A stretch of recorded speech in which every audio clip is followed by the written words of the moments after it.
remember. Eden Court Theatre, Inverness, 1984. We'd wrapped. I forget which production. The set stripped. You asked me if I'd be going for last orders with the crew. When I said yes, you fired back an almost insolent, "Good." And I will never forget the bright, searching look you fixed me with. Giddy in compliment to that eye-watering self-possession which first drew me to you. The Highland tomboy lighting technician, who'd rather eat her own tongue than say a syllable more than she needed to. Every young man's lance was levelled in that pub. At 43, I was already too old for such tournaments, and even when of age, I avoided them. So, that night, I adopted the role of shadow. Your shadow. Stuart Cathcart, production manager, was first to offer you a drink. Gin and tonic. In stepped Drew, our sound technician, chirping the word "quinine." One heard the glug of sinking hearts. Oh, the blank stares. Stuart Cathcart's forest fire of a blush. Drew strolled amongst the ruins of us, explaining that tonic water's bitter taste was thanks to quinine, an anti-malarial prophylactic, and from there went on through a few steps of adolescently showy digression to suggest that were it not for quinine, 400 years of Caucasian colonialism should never have been possible.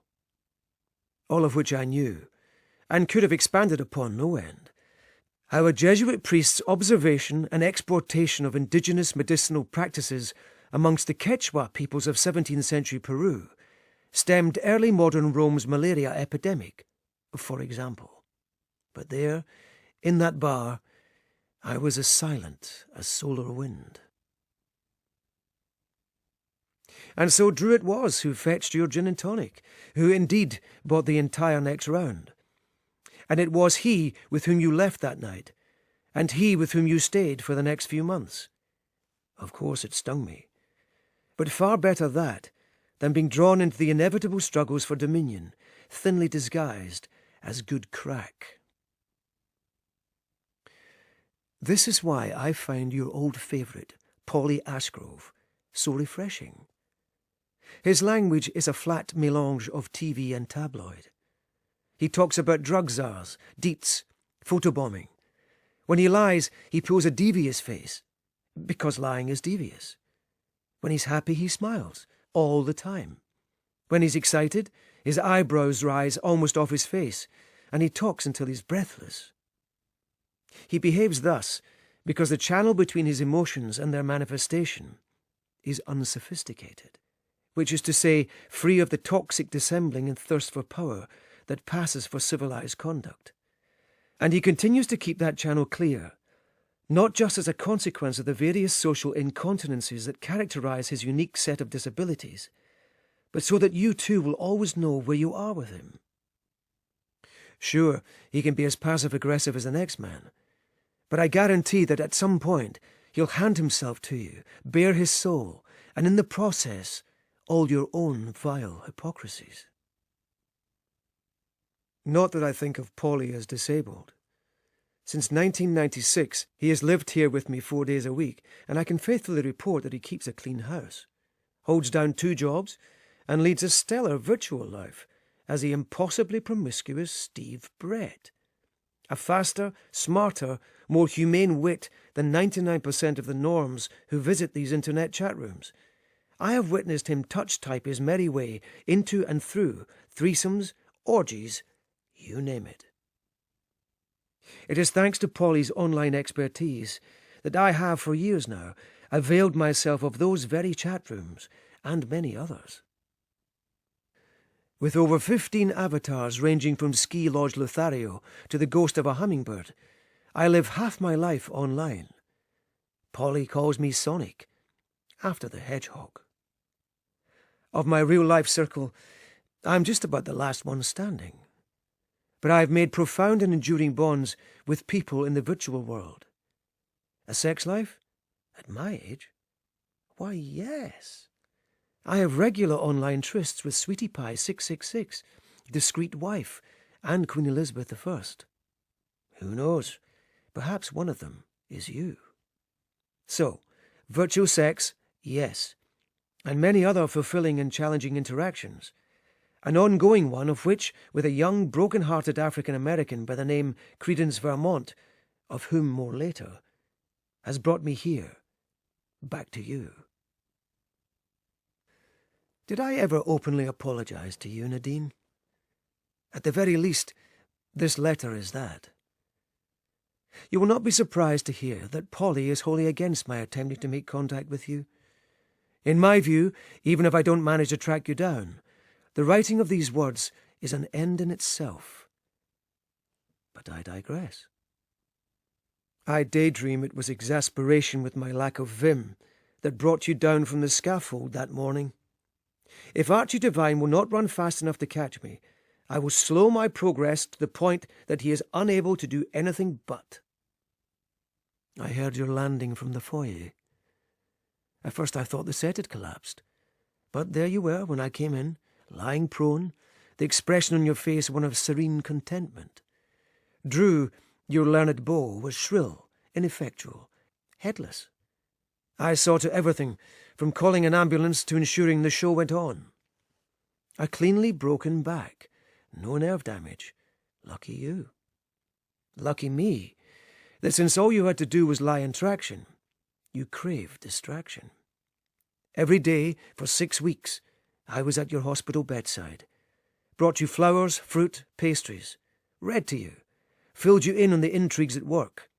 You offered, in return, nothing other than your stillness. I was thrilled by that first of all, and later amazed by your willingness to be still. That walk down the ward at weekends, your sleepy smile, your body and bedsheets one great cataract of rioting light.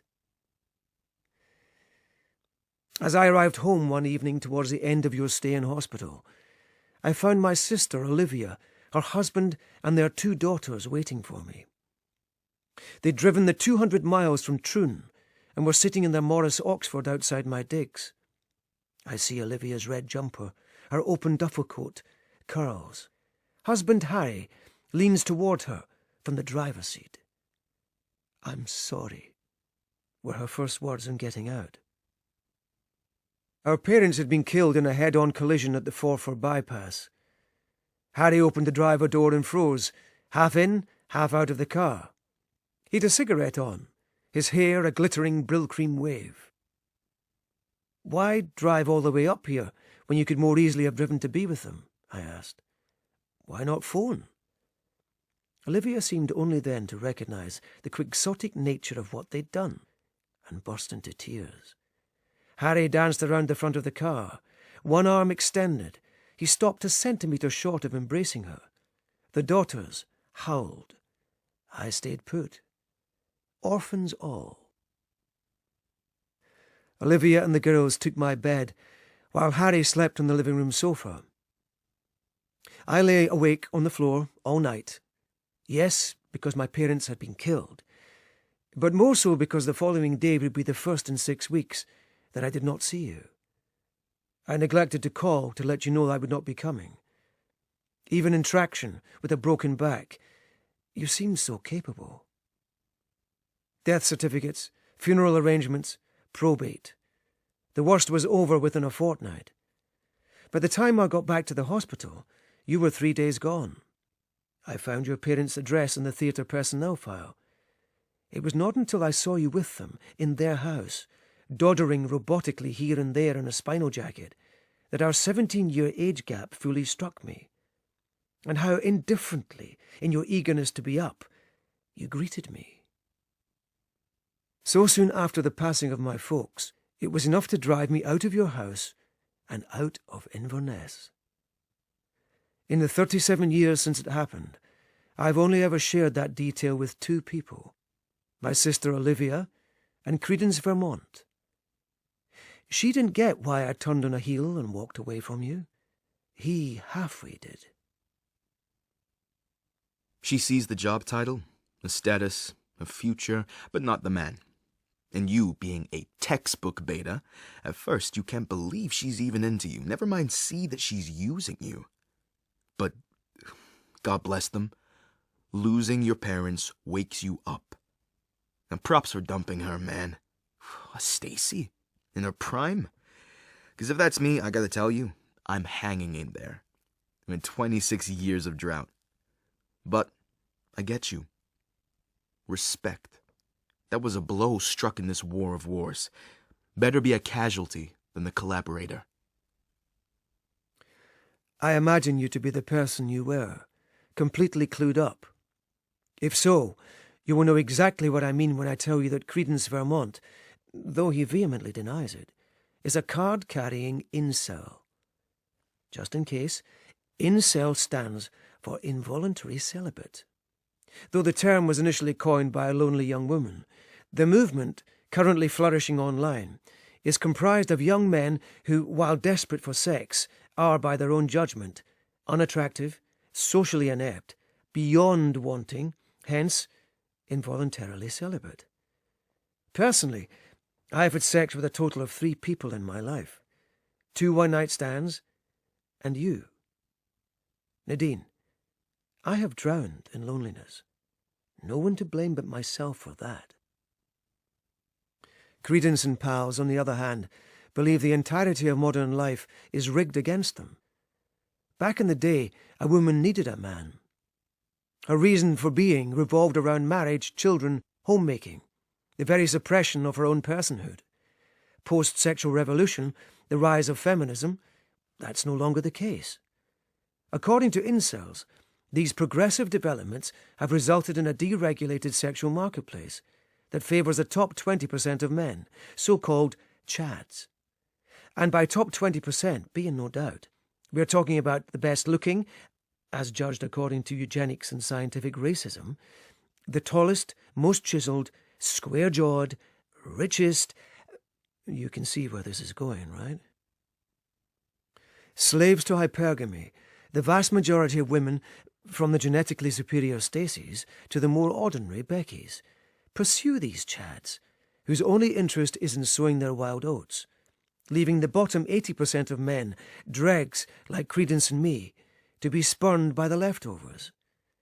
The attitude of the most moderate incel towards these sexually successful groups, particularly the Stacys, might generously be described as Victorian. At the other end of the scale, they are murderous. See Elliot Rodger, Alec Manassian, Jake Davison, etc., etc. Unsurprisingly, incel culture is riddled with white supremacy. But strangely enough, the community is not without diversity. Credence Vermont is a case in point. True to incel form, he characterized my walking away from you as a blow struck in this war of wars. Well, that's what I'm afraid of. And it's largely why I'm writing to you. If it was a strike, then goodness, you struck back.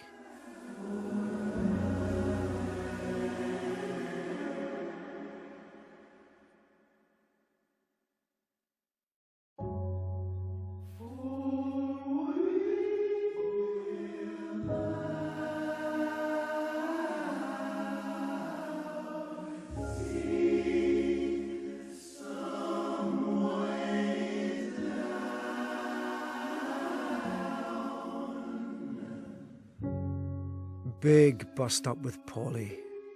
The old him is not dead, only dormant. A week ago, as I sat down to continue this letter to you, he begged me to stop. At one point he was on his knees hanging onto my hand. When I pulled away from him, he kicked off. With broken plates, a cracked window pane, he managed to snap the spine of the Captain Scott biography I'm reading. Only when he bloodied my nose with a left hook did the fire go out the thing, and we both wept like babies, and I promised I'd never leave him. What happened between the two of you? I haven't seen him rage like that in forever. I remember, having fled your parents' house and Inverness, finally finding work at Perth Theatre. Olivia and I refurbished the family home and put it on the market. With my inheritance, I bought this place. Mid-refurbishment, I was at Woolworths buying shelves when Paulie, all of 15 years old, lurched in. The cashier crept and then marched after him, snapping, "Can I help you?" To which Paulie replied with a drawn knife. Backup arrived in the shape of another member of staff, and, after a tense standoff, the police. I found myself at the station, vouching for a boy I'd never met. No matter, the staff pressed charges. I took Paulie home where his mother, recently divorced, scolded him with a weariness that was, hands down, the day's most depressing sight. And Paulie cried, and she held him. And I resolved to set up the Superstar Sports Club. As you may recall, we received no help from local authority nor businesses. All monies invested in the setup and running of the thing came out of my pocket. Paulie, Judy Crossley, who has Down syndrome, and I were the only attendees of our first meet. We played tig and catch. 36 years on, there are 23 of us. We have a small committee, comprised mainly of parents, and we've made links with other groups in Perth, Dundee, and even St Andrews. As well as our weekly sports club, we have organised sponsored walks and spells, car boot sales, and with help from various home care agencies, day trips to Glasgow and Edinburgh. Despite all that good work, we are still subject to what I can only describe as appalling social incontinence. The reception we get, even now, when we arrive en masse at the recreation centre, the giggling, the gasping, the horror. Why? Because Paulie and pals are the earthquake that devours 1 million innocents. They're the hooded stranger at your kid's Christmas party, the unpalatable prospect of your own contingency. I suspect this is why you never warmed to him. In his own way, Credence Vermont is just as vulnerable. God bless you for taking Paulie under your wing. In the absence of order, existence is meaningless. These are the days of Sodom. Restore order, and the likes of me and Paulie get a fair shot. We cannot simply be laughed or ignored off the face of the earth. Societal consensus seems to be that misogyny is at the root of incel sexual failure. But I believe that sexual and social failure is just as often at the root of incel misogyny, and that at the root of this sexual and social failure are the usual culprits. Defunded support structures, inequity and instability of the capitalist workplace, indifferent or just plain poor parenting, broken homes, the rise of devices, but way more importantly, an increasingly solipsistic, hierarchical culture whose aggressive sexualization is evident in everything from the terrifying prevalence of pornography through advertising to films and TV. You rang me almost a whole year after I ran away from you. Archie, I'm passing through Dromalder. Can we meet? Your travelling companion, a boyfriend, stayed in the car, while you and I took tea in this kitchen, and, at last, you laughed, laid a hand on my arm, and thanked me for the hours I spent at your bedside. 3 weeks later you were back, alone. In the interim, all I'd done was dream. You drove us to the Sma Glen, Perthshire's own paradise. We climbed a hill, sat at the summit until the sky blushed, and as I watched you limp those last 100 yards back to the car through the confetti of surprise snow, it seemed to me that the glen had disguised itself as ours. You turned around, gilded by that low November sun, and because for the last time in my adult life I had no choice at all, I kissed you, half expecting a knockback, and thought I felt it coming. But your hands alighted, one on my neck, the other on my cheek.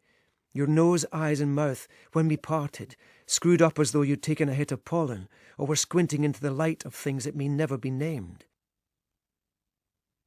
Returning via Amaury, we stopped and took dinner at its hotel. We could stay, you said, as we sat waiting for the bill. Nadine, I have never known a happier few hours than those we spent overnight at that place. You lived like your life depended on living. Hotel staff eating out of the palm of your hand, glowing, some of them, as though you were Elvis. And yes, of course I'd accompany you on a road trip across America. Swimming with dolphins in Crete? Sure. You owned everything in your orbit. The light bent towards you. But that night, you gave yourself to me. I just haven't the words. While you showered next morning, I stayed put, gazing out the window towards Glen Quaich and the future. When you emerged, wrapped in nothing but a body scarf, walked across the room and loitered amongst your scattered clothes, aware, but only scarcely, of your impossible gorgeousness, I lay there unravelling, grasping with sudden, terrifying lucidity that the light you'd lit in this little heart of mine could burn me to a crisp. When we were teenagers, my sister Olivia suffered bouts of undiagnosed depression. She called one Thursday lunchtime from Aberdeen University. My mother answered the phone. Their conversation long enough that my father and I, home from school, ate alone. "She's in one of her moods," said my mother, when she finally came into the kitchen. "I'm going up there." A couple of phone calls, and she'd arranged to take the following day off work. My father all the while wondering aloud, without actually attempting to bring her around to his way of thinking, why she couldn't wait until Sunday, and we'd all be able to go. My mother ignored him. At next morning's breakfast, they bickered about something unrelated. As she was putting on her raincoat, my mother said, "Back by 6. You'll have to manage dinner on your own." This for the first time since they'd married. And she was gone. How eerie to see my father, normally so chatty, so wry, so sly, staring at the closed door. I took lunch at school. We muddled through the making of dinner, the two of us hindering one another as we fumbled about the kitchen. The phone rang while we were eating. I hovered in the hallway. You could hear her voice on the other end of the line. My father wilted on the spot. For a moment you could see the boy he'd once been, and was yet. "Your mother's staying in Aberdeen overnight." Perhaps it was then, in the hallway shadows, that I realized all relationships are characterized by acts of staggering savagery, that love is a cudgel. My father, shy of 50, easily 30 years of life left in him, and already finished by nothing real, by an idea, an ideal. When my mother came back through the door on Sunday afternoon, I remember thinking with sudden incandescent confusion that I'd never seen her or anyone else look so beautiful. A week past Amaury, you moved all your belongings into my house. Within a month, I realized just how far away I was from being any of those things you clearly believed me to be, and how little chance I stood of ever becoming them. By leaving your bedside, and then Inverness with nary a word, I was the first man, however pale, diminutive, and effeminate, to walk away from you. And so, wasn't it pride, in part, that brought you to my door? Furthermore, Nadine, you had been broken in two, and there was I, obliging you every day with physical and psychological sustenance. You fell for me as you'd have fallen for anyone even vaguely eligible who'd done the same thing.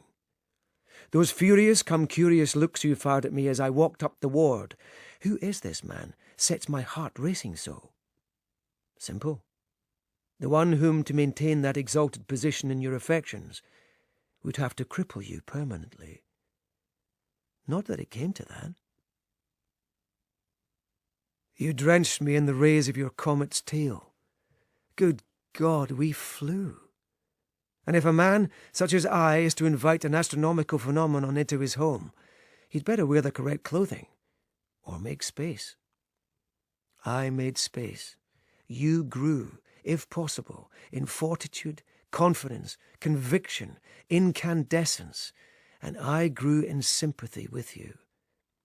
The demonstrations we attended, anti-apartheid, anti-poll tax, student loans, our hunt for the Holy Grail in the south of France, wild swimming at Rackwick, our tiny garden transformed into a satellite of the Amazon, bursting with unlikely all sorts, and yes, we drove across America. You taught me the power of now, how to live, Little old me in a state of constant arousal, and you, to my persistent disbelief, always up for it. On one of our then weekly trips to the swimming baths in Dundee, Paulie managed to swim half a width without those ridiculous flowery water wings he'd insist on wearing. We were high as kites. His face when I suggested the sauna, perfect terror. But in we went, Paulie huffing and puffing until we sat down, and he hunched his shoulders, turning his head in towards my chest, away from the rash of curious gazes, every one of which I, pale, diminutive, scrawny Archie Devine, stared down. Paulie looked to me every few moments to lead the way out, but I stayed put. No real idea of quite how caged he felt, until he began bellowing Kylie Minogue's "I Should Be So Lucky." I joined in at the chorus, clapping my hands as the first punter upped and left, followed by the slow string of all the others, any one of whom could have flattened me, and I threw in a few heys and hoes, Paulie shuffling his funky stuff along the bench, hands up, tongue out, a senile demon's grin on. When I started writing to you, I imagined a 2-page effort. But the more I sat down, the more I found to say. As I was finishing off tonight, Paulie came in and sat on the end of the bed in his pyjamas. I read him the Dundee caper, and not only did he not laugh, he kept quiet, still, head bowed. I asked him what was up. He shot me a glance, eyes flicking sorrowfully over my swollen nose and textbook black eye, but an answer was a full 5 minutes coming. "She ignored me," he said.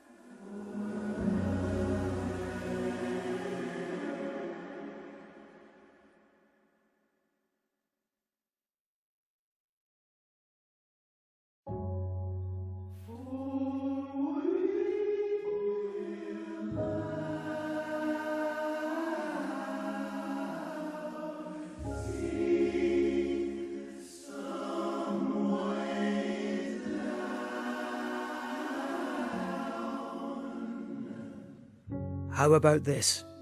Paulie, clearly repentant for assaulting me, has channeled his online detective and found you. It's no surprise at all to me to hear that you are an itinerant primary school art teacher. Nothing is more invigorating than children. I imagine you surrounded by them, glowing, almost immortal. Lothian, though. I'd have had you pegged as Glasgow. Anyway, somehow Paulie has also managed to get hold of your home address, which I've added to the beginning of this letter. Yes, letter. It's all real now. I will be sending it. We saw your place on Google Maps. Semi-detached in a cul-de-sac isn't quite what I imagined either, but you've done well for yourself, Nadine. I note with interest that your surname is unchanged. A Monday. Dinner. Nearly 4 years into our relationship. I was making breaded fish, peas, potatoes, when the phone rang. It was you. "I'll be late." No big deal. By then you were working in Dundee at a resources centre for the unemployed. Most evenings you'd call ahead to let me know you'd be going for drinks with your colleagues. You never failed to invite me, and I never failed to decline, because apart from a surely mutual feeling I'd cramp your style, I hadn't the energy of/for your friends, none of whom was over 30, and all of whom seemed to have been reared on rocket fuel. The other side of the coin, a Sunday afternoon, Archie Devine. I sit reading the paper while you watch television. Me. I note with interest that there's a recital of Stravinsky's Firebird at the Caird Hall soon. Would you be interested in going? You. Do you want me to come? Me. The last time you came you seemed so bored, and I know you're not fond of classical music. You. So you don't want me to come? Me. I just don't want you sitting there out of some sense of duty wishing you were somewhere else. You. I want to come if you want me to come. Me. But I don't want you to come because I want you to come. I want you to come because you want to come. This conversation and variations of it, every time I floated the idea of going anywhere. Back to that night. I was in bed by 11, and there I was at 12, wide-eyed in the dark, my heart bulleting at the slightest sound.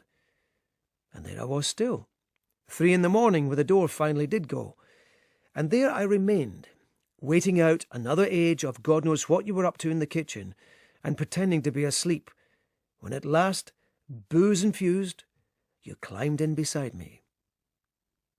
Such was the intermittent pattern of our evenings over the next 18 months, and always I'd lie awake until you came in, never once getting up to ask where you'd been, because that was your right, and because what pale, diminutive, effeminate Archie Devine did best, had always had to do best, was never show that he'd been gotten to. Not that I thought you were trying to get to me. You simply needed room to do whatever it is divinities do. Even when you came home at a humane 7 in the evening, ate and promptly threw up a jumbo bag of jelly beans, it did not chart with me that anything much was amiss. One Saturday morning after 9, you rang the bell, lost keys, quite drunk. You slumped in the settee and told me that you needed a break. From work, from the house, from Drumolder. You stopped short of me. I dared not ask. A friend of one of your female workmates had a timeshare in Italy. He was going there the following week, and had invited you and this girlfriend to spend the 10 days with him. By this time, I had either met or heard of all of your workmates with whom you went drinking and clubbing. Not so Mr. Timeshare. What was his name? The kind of trip you were planning. Surely you knew him well enough that you'd have mentioned him before. Derek. I hadn't heard of him, you said, because he was the friend of a friend, whom you'd only met in the last couple of months. And besides, there were plenty of other people, regular party pals, about whom you'd never said a word. Then, for the first time I'd ever seen, you cried. I was useless. You. If you don't want me to go, I won't go. Me. You clearly need a break. I can't afford to take one now. You. Just tell me what to do. Me. If you feel the need to go, you must go. You. But what do you want? Me. I want you to be happy. The week preceding your departure was a dream. You came straight home from work, we dined together, went to the theatre, the cinema, watched TV fast in one another's arms. Conversation about whether or not you should go seemed to occur on a daily basis and always ended, often tearfully, with you asking me to tell you what I wanted, and me affirming that if you felt the need for a break, you should take one. At the airport, goodness knows why, I recounted a detail from the night we all went to the bar in Inverness. Drew had just finished his quinine set piece. Completely outgunned, Stuart Cathcart blurted, "You almost got to see Norman Tebbett's Todger on the news last night." You laughed. We kissed. You left. Remember? The IRA had attempted to wipe out the Conservative government's cabinet's main players with a bomb planted at Brighton's Grand Hotel during a party conference there. Tebbett had the highest profile of any of the casualties. The news programmes played and replayed a clip of firemen carrying him out of the rubble on a stretcher. Grimacing with pain, pale as the grave, he looked a great deal frailer than his then 53 years. As they brought him down, a breeze tugged at the hem of his ripped pyjamas, and for one tantalising moment it seemed as though he might be indecently exposed. Luckily for him and the nation, a fireman was on hand to deftly preserve his modesty. 5 died. Tebbett's wife Margaret was paralysed.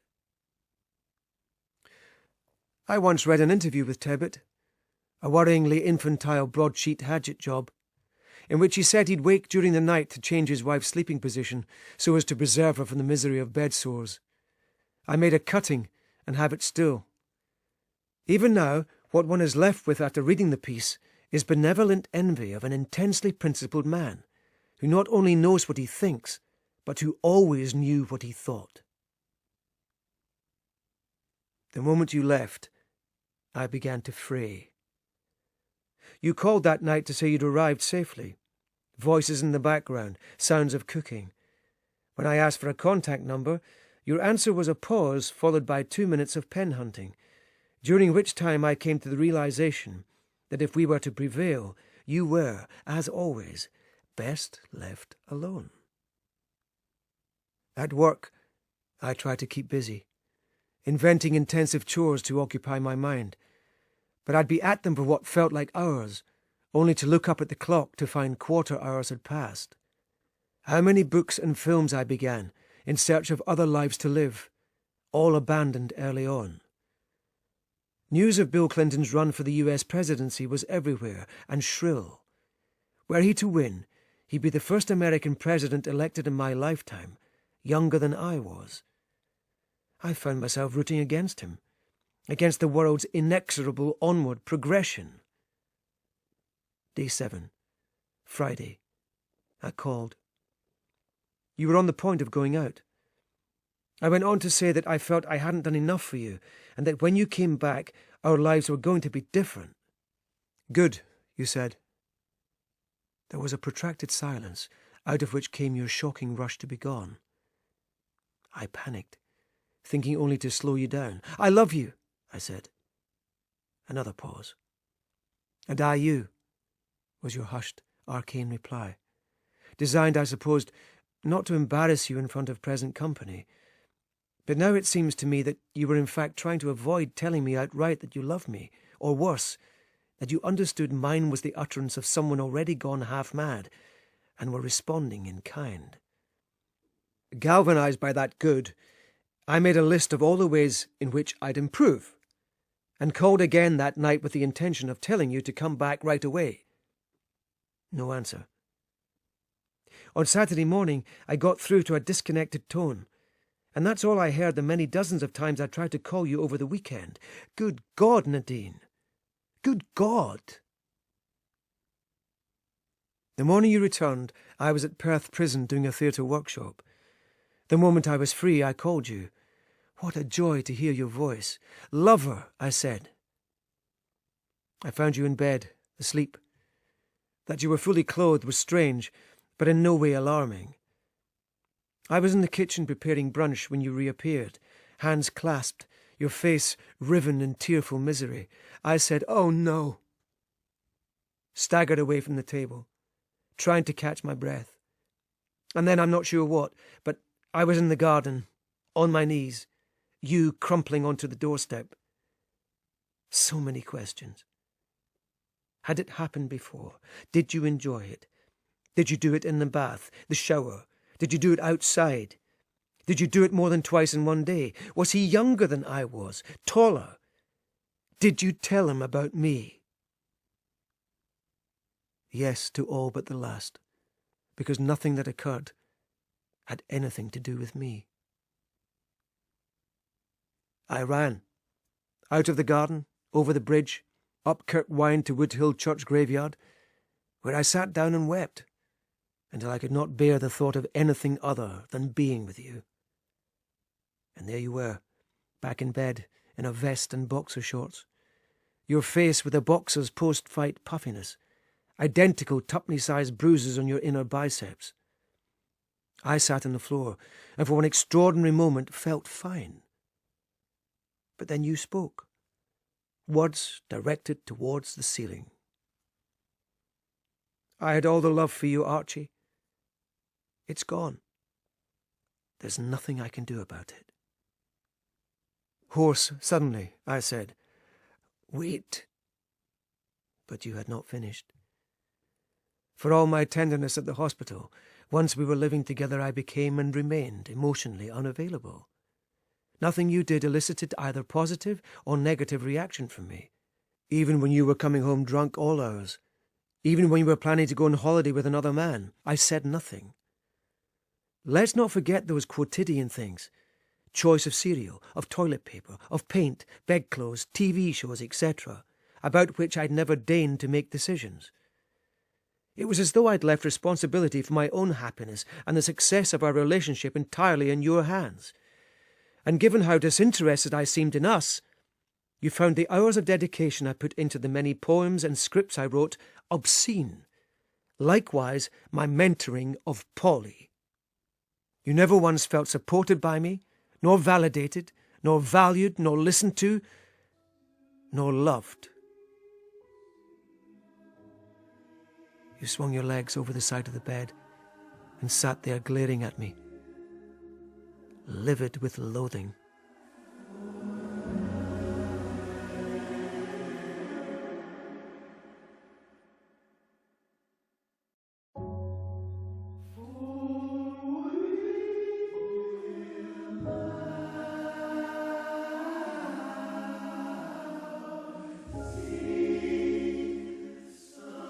What then on that longest of days?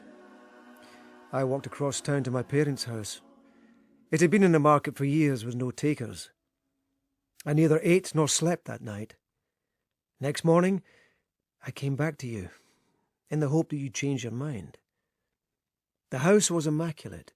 You, lovelier than ever, were in your raincoat at the kitchen table, writing me a note. A packed suitcase at your feet. Of all the moves you made, somehow this was the most heartless. Well, no doubt you were repaying me for the ways in which I abandoned you, first at the hospital, then at your parents' house. Stay, I said. But you left in something like the way my mother arrived from Aberdeen that Sunday morning. I followed you out, up the garden path, unable to say anything at all. The plane of your shoulders, that hood, the sound of raindrops in your coat, all so clear. I gave up at the gate. You did not turn around. I haven't seen you since. She's what now? 64? Probably shacked up with some weak-ass beta bucks half her age. And you, 30 years on, 81 years old, still smarting. That's a signpost right there of how deeply embedded these materials are in the body, in the psyche, in the ancestral architecture. I got hurt. Simple as that. His sword resounded in the heads of mothers. Oof, a Godothin. Damn straight. Where did you come across that? I know Milton, too. Pope, Eliot, Scott, Bernard Shaw. Really? No more remarkable than your familiarity with Pound, Hemingway, Melville, Poe. Well, slightly more remarkable than that, I'd say. Ooh, segregated readerships. No, I'm not saying that. Just messing with you, sport. My guess, you know 3 black writers max. That's one more than I do. Wow, I hear you say. But there are 2 factors at play here. 1, the propensity of a parent culture, in this case WASP, to value more highly the works created by its own. 2, while the best black writers may be even better than their white counterparts, they will always be a minority concern, because the natural talents of their community lie elsewhere, in sports, entertainment, and the like, where most folks would know to look for them. Black writers, lawyers, architects, philosophers, engineers, and so forth, we are a tiny, obscure minority, and so it stands to reason that, in Western culture at least, we are fewer and lesser known. Come on, CV. Sounds a lot like racial science. And the elephant-sized hole in your point is that, historically speaking, coloured writers simply haven't been afforded the same opportunities. Black writers? Oh, sorry. I'm a Scotsman of a certain age. Black, as an adjective, always carried such negative connotations. Gotcha. Again. No, seriously, though. This heaving cesspit. The he, him, she, her, they, them, LGBTQ plus morass of it. Coloured will get you shot in some neighbourhoods. But it's okay to say of colour. Never understood that one. Me neither, and I'm the subject. But bro, you're honestly saying if only women had been given a fair crack at the whip, there'd be as many great female artists as there are male? No. Listen carefully. Men do, women are. Women are. Well, I hope that's intended as a compliment. It's a fact. Positive prejudice at best. And as you surely know, if someone holds positive prejudices about you, they very likely hold negative ones too. Bone up in the books, bro. Women are interested in people. It's no coincidence that female nurses outnumber male nurses 1,000 to 1. The male inclination from as early as age 2 is toward things, practical action, problem solving. A man is born to dominate, tame, control, and exploit his environment. Every city is a triumph of male will. Ditto every gun and warhead and mineshaft and oil well. The great works of art, science, philosophy, industry, and culture were forged by men. There is an order to things. Diverge from it at your peril, as you have found out. It is exactly why your relationship with the Stacy broke down and why, decades later, you're still smarting. Says you, all of what, 25 years old? Look at the mess we're in. Feminism has pursued equality at the expense of equilibrium. Our society is dying because women feel superior to us. But here is the news. 100th seed in the men's will always beat top seed in the women's. I say bring back the good old days when every girl was the property of her father, every woman the property of her husband. These days, females are free to indulge in their most hypergamous impulses. 80% of women compete for the top 20% of men. We, bottom 80%, are effectively doomed. 50 years ago, 20 even, I'm scoring without a doubt. Now, men need women and women need men. The difference is, men admit it. I am desperate to be in a relationship. Feminism, at best, teaches women they can have whatever man they want, and at worst, that they don't need men at all. I find it crushing that an African American would praise a time when women were viewed as property and advocate the rolling back of social freedoms. Huh. Freedoms? We are in a position now that if I even look at a woman I find attractive and she doesn't want me to be her life partner, then she's been Me Too'd. No wonder birth rates are plummeting. Radical feminism is bent on feminizing men. But, and this is a beautiful illustration of just the sort of contradiction with which feminism is riddled. In doing so, it turns us into the kind of men no woman could possibly want. You found that out the hard way. You haven't a clue. Oh, don't I? You hate what she did to you. Hate her for doing it to you. You hate her and you want to punish her. Why else would you be on a site like this? You are as outraged as I am about the grotesque societal imbalances behind your own violation. This victim narrative is about you, not me. How can you deny it? She destroyed you because you considered her weak for wanting you. She understood the value of having an older, wiser masculine force in her life and, hats off, made herself vulnerable in pursuit of that ideal. Baby, you had the real thing in the palm of your hand, a rarity in this shambles, and you blew it. She was not the problem. You were. I can think of no better illustration of how diseased things are. Hard times make hard men, who make tough decisions, which make easy times, which make soft men, who make poor decisions, which make hard times, etc., etc. We are in a time of soft men who make poor decisions.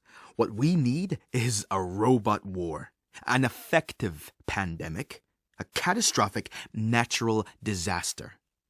Wipe out 90% of the world's population and start again, lessons learned, with a new order. Your Brexit, though a total catastrophe, was a valiant attempt to do just that. Likewise, our assault on the capital. Order creates harmony. How is 80% of women chasing 20% of men harmony? And herein lies a principal problem. While man occupies the top tier of all life, he's still not reached evolutionary perfection. He thrives on opposition, is at his optimum in times of war. In peacetime, left to his own devices, he tends towards entropy, decadence, selfishness, and, ultimately, misery.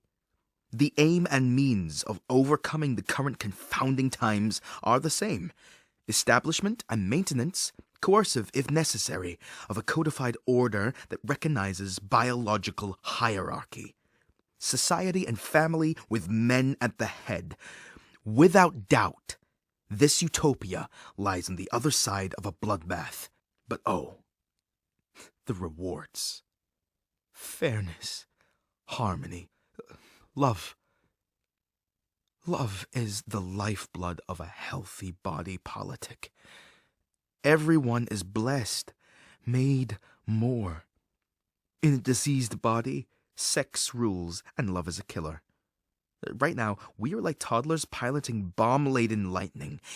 Hell, love is God. Incur its wrath at your own peril. Both you and I can testify to that. But in a fair society, with a correctly established order, love cannot but touch us in the most heavenly ways. Love? Hide behind the so-called failings of modern society all you want. Your misogyny rings clear. As does yours, no. You as good as said it yourself. The positive prejudices that doomed your relationship have a flip side. I say it to you again. Why else would you be on this site? So, you admit it. You hate women. They're the cause of all your ills. I don't know who broke your heart, little man, but get over it. It's called living. Yeah. Go ahead. Put me in that incel box. It's reassuring, right? Your name, all smalls, capital E-R, in Vermont. You're eulogizing Elliot Roger, are you not? Whatever you say, Chief. A young man who murdered 6 people and injured 14 because he'd had a couple of bad experiences and couldn't get a girlfriend. Oh, boo-hoo! You know your problem, Credence, Vermont? At heart, you're a sentimental humanist. It's way darker out here than you could possibly dream, and the world will not be put to rights in accordance with your simplistic, fascistic, misogynistic Lego manifesto. Women are not the enemy. Society isn't the problem. We, the people who live in it, are the problem. Man, as you put it, is an incurable disease. You hit on it with your hard times make hard men set peace. The human race is nothing more than a migration of genes, generation by generation, body to body, job to job, dust to dust. Same successes, same failures, again and again and again. End of story. The trick is to live. You, barely born, are dead. I had died, hearts break, but you get up and get on with it. Which is why I'm going to build bridges with the Stacy, as you call her, because I'm a man, and men do. Only 30 years too late. What doesn't kill you makes you stronger. Yeah? And sometimes what doesn't kill you almost kills you. Look at yourself. I predict you'll come back in a box. Have a nice life. Oh. Watch this space, Grandpa. You're gonna see my name in lights.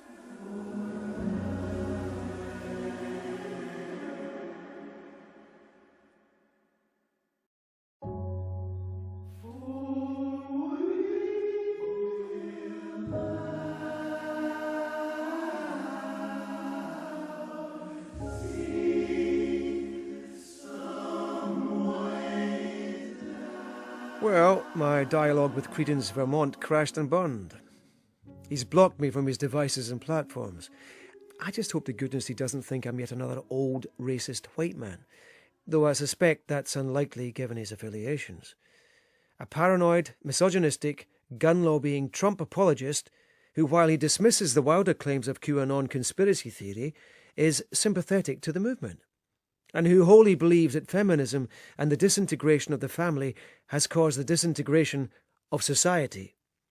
An African-American member of an incel community whose infection with supremacist creed has done nothing to dissuade him from paying a monthly subscription. Is it racist of me to say that he is in thrall to the very people and institutions that oppress him?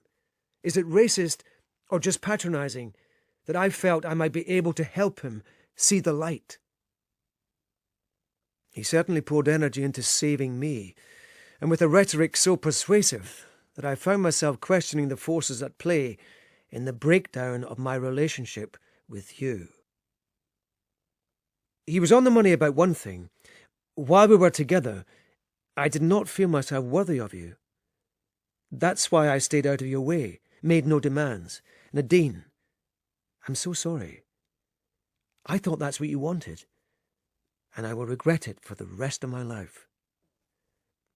You also accused me of running away from your love. This, I'm afraid, was all projection, a manipulative attempt to tar me with his own brush. Credence was drawn to the incel movement thanks to a couple of short-lived, emotionally traumatic liaisons. Now, surrounded by similarly injured young men in an environment that reinforces his senses of hurt, indignation and entitlement, he has developed a highly toxic fear of sexual relationships. The solution? Listen to this. A new society born out of population devastation, in which true love for all is made possible by strict enforcement of gender hierarchies. I kid you not. This guy wants to instate some sort of Gilead so he can have safe sex. I promise you, I did not run away from your love. Because my sad secret, Nadine, is that I do not believe in it, nor as an adult have I ever done. Inhuman as it sounds, my experience tells me love is just one in a long line of human delusions, which begins with the idea of our superiority over other animals. Surely such a transcendental phenomenon as love is preserve of only the highest form of life, etc., etc. Of all the dreams meant to distract us from these incontestable realities, to numb us to nature's presence in us, love is the most fevered, a triumph of desperate imagination as beyond the capabilities of man, as unassisted flight. Here's John Ruskin. It might be at first thought that the whole kingdom of the imagination was one of deception also. Not so. The action of the imagination is a voluntary summoning of the conceptions of things absent or impossible.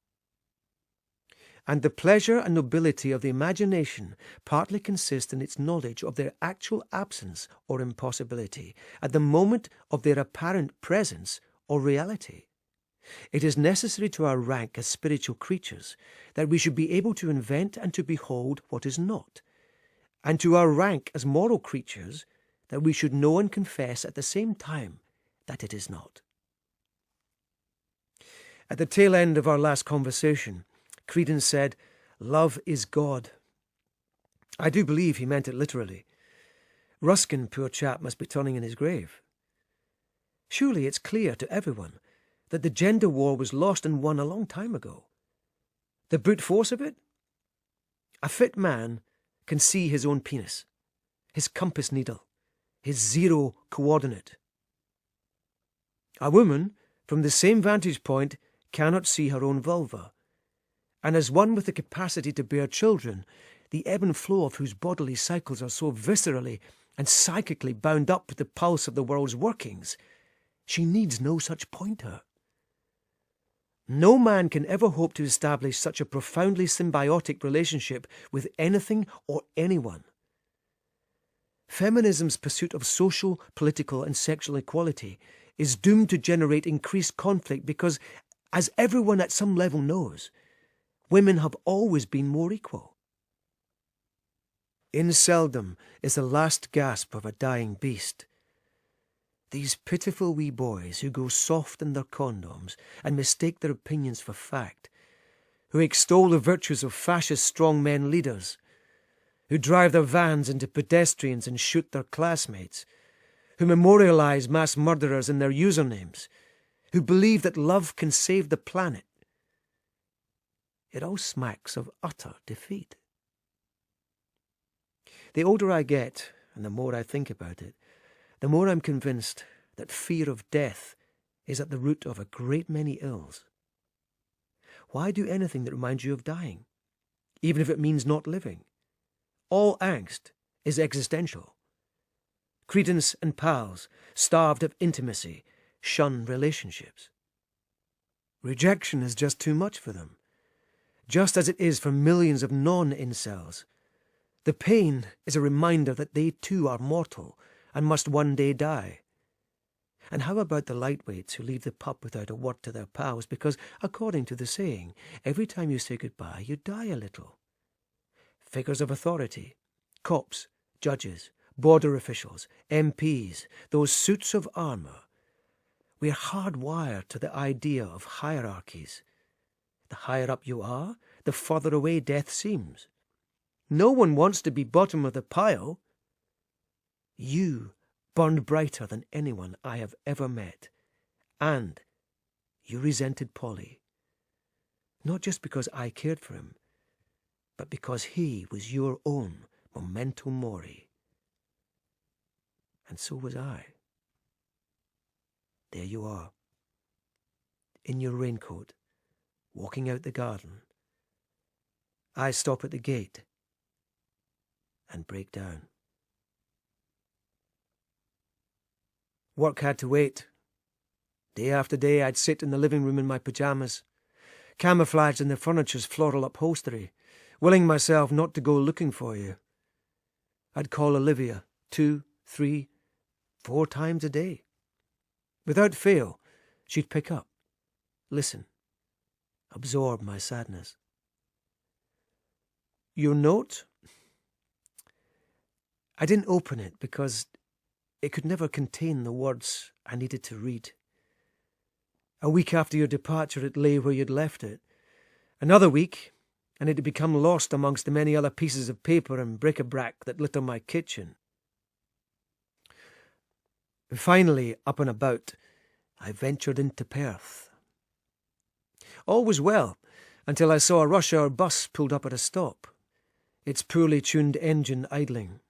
The entire chassis lurched continually lengthwise, like a fairground ride, its cargo of seated commuters reading their papers, daydreaming, chatting, rocking back and forth as though having sex with unseen partners. Nadine, those bruises on the insides of your biceps, where his hands had pinned you down.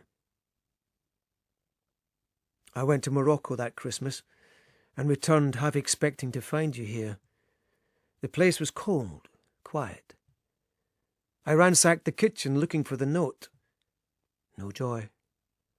And there I remained, sitting at the table for the rest of the day. Even now I have visions of my body bursting into flame. I still think that note is going to show up somewhere. I have no kids, just in case you're wondering.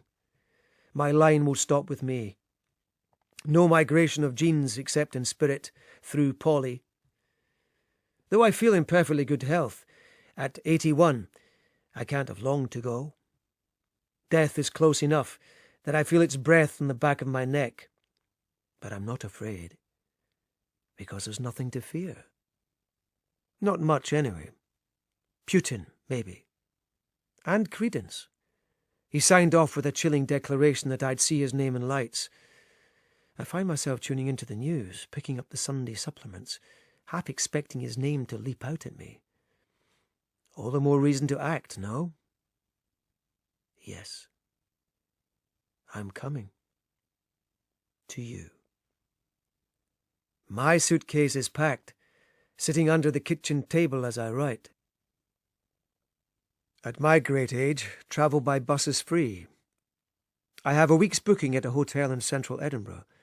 Transport links to your neighbourhood are convenient and frequent. My first goal, and perhaps this will be enough, is to take a stroll around your neighbourhood and lay eyes on your house.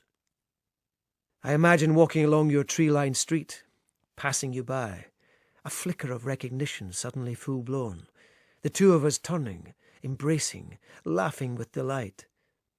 Or I'm at a pavement cafe. You walk by. There's that flicker and laughter, the hug, and we're drinking and chatting, hours passing, and we meet for dinner every evening of the week. The chances of bumping into you are vanishingly slim. If I'm feeling bold enough, I will walk up to your front door and post this letter through the letterbox. Bolder, I will ring the bell and hand it to you. I leave tomorrow. Perhaps I'll wake up in the morning and bottle it. Perhaps not.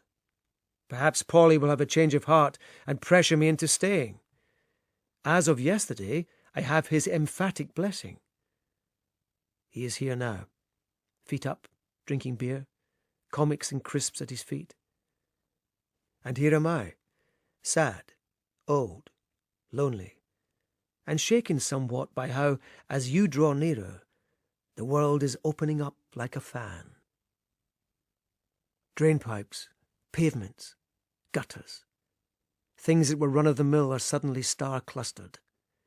The most mundane conversations are all song. I break down during the weediest reality TV shows. Soft rock knocks me into the middle of next week. Tiny kindnesses pack as much TNT as the sun busting out between clouds. Stillness is history. Everything shimmies. Cats wrap themselves round my ankles. I found a new silver lining inside my oldest suit to be an infestation of moths. A starling ricocheted around the kitchen. The lawn is right now plotted with a column of hoofprints. Turn the right corner, and you'll be bludgeoned by some unbearable loveliness or other. Clouds caressing the sky's blue, biscuit chimneys in a broken gingerbread house, candlelight in a hotel window, a father holding hands with his 60-year-old son, and you grow stupid on the beauty, every hour, wowed, wooed, lullabied, utterly loved up. If only I'd known the world could be this beforehand, that it only ever appeared to you as it only now appears to me.